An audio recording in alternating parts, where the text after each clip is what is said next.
কোটা বিষয়ে আদালতের রায় না আসা পর্যন্ত সরকারের এ বিষয়ে কিছুই করার নেই। সংবিধান সরকারকেই সেই অনুমতি দেয়নি বলে জানিয়েছেন প্রধানমন্ত্রী শেখ হাসিনা। চীন সফর শেষে ঢাকা এক সংবাদ সম্মেলনে তিনি এসব কথা বলেন। দুর্নীতির বিরুদ্ধে জিরো টলারেন্স ঘোষণা করা হয়েছে উল্লেখ করে শেখ হাসিনা বলেছেন, এক্ষেত্রে ব্যবস্থা নিতে তিনি আপন পর কিছুই মানবেন না। নজরানা চৌধুরীর রিপোর্টে বিস্তারিত।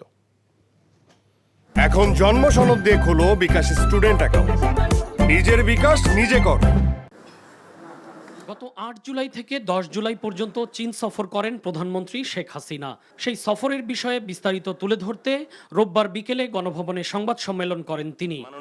তার এই সফরে দ্বিপাক্ষিক বাণিজ্য, রোহিঙ্গা সমস্যা সমাধান ছাড়াও কৌশলগত অংশীদারিত্ব আরও উন্নততর করার জন্য দুই দেশ একমত প্রকাশ করেছে বলে জানান শেখ হাসিনা। আঞ্চলিক ও আন্তর্জাতিক পরিমণ্ডলে বাংলাদেশ ও চীনের পারস্পরিক সমর্থন অব্যাহত থাকবে বলে উভয় পক্ষ আশাবাদ ব্যক্ত করি। আমাদের এই ফলপ্রসূ আলোচনার মাধ্যমে বাংলাদেশ ও চীনের মধ্যকার সম্পর্ক সমন্বিত কৌশলগত সহযোগিতামূলক অংশীদারিত্ব পর্যায়ে উন্নীত হয়েছে। চলমান কোটা বিরোধী আন্দোলন নিয়ে সরকারের অবস্থান জানতে চাইলে প্রধানমন্ত্রী বলেন, ২০১৮ সালে কোটা বাতিল করার পর নারী সহ অনগ্রসর গোষ্ঠী ও এলাকার প্রার্থীদের বিসিএসে নিয়োগ কমে গেছে।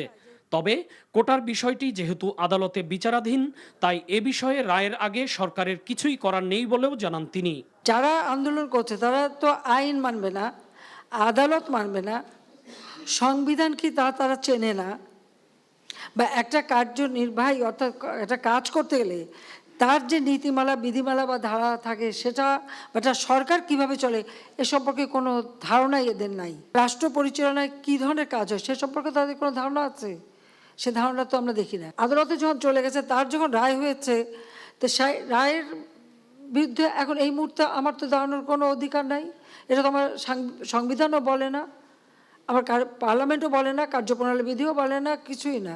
যতক্ষণ পর্যন্ত আদালত থেকে সমাধান না আসবে ততক্ষণ আমাদের এখানে কোনো কিছু করার থাকে না। এটা বাস্তবতা, এই বাস্তবতা তাদের মানতে হবে। আর যদি না মানে কিছু করার নাই, শান্তিপূর্ণভাবে করে যাচ্ছে, কেউ কিছু বলছে না।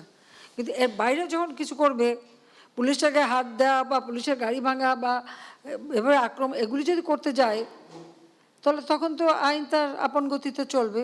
এখানে আমাদের কোনো কিছু করার নেই। মুক্তিযোদ্ধার সন্তান নাতিপুতিরা কেউ মেধাবী না, যত রাজাকারের বাচ্চারা নাতিপুতি হলো মেধাবী, তাই না?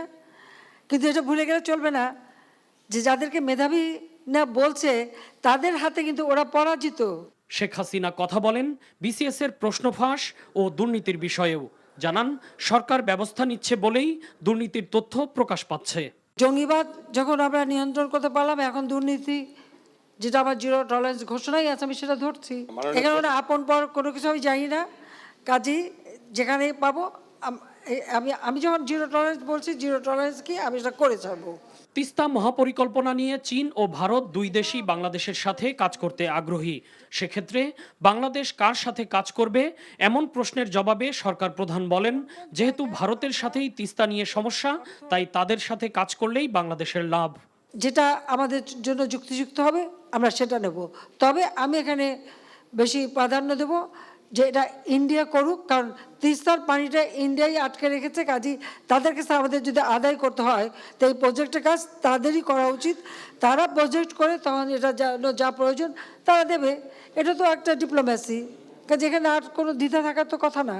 মার্কিন যুক্তরাষ্ট্রের সাবেক প্রেসিডেন্ট ও আসন্ন প্রেসিডেন্ট নির্বাচনের প্রার্থী ডোনাল্ড ট্রাম্পের উপর হামলার ঘটনাকে দুঃখজনক উল্লেখ করে এ ঘটনায় নিন্দাও জানান প্রধানমন্ত্রী শেখ হাসিনা। বন্ধ করার নজরানা চৌধুরী, এনটিভি নিউজ, ঢাকা।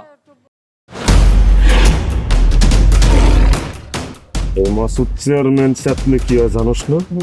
এমন মায়ের মারুম কুত্তার মতো খালি সাইড পারবি।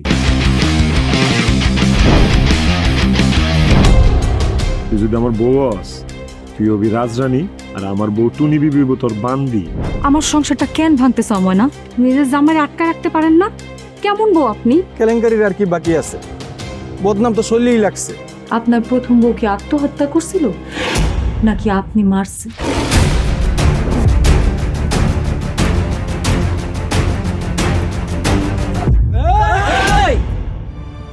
ময়না তো পালাইতে চায় না। ওরে পালাইতে হইবই। ময়না রে, তুই আমারে মাফ করে দিস। আমারে খাওয়ানোর মধ্যে বিষ মাখায় মেরা ফলাইতে চাচ্ছে। মাইরা একেবারে আম গাছের লোকে ঝুলাই দিবেন। যেমনি আপনার বড় বড় মাইরা ঝুলাইছিলেন।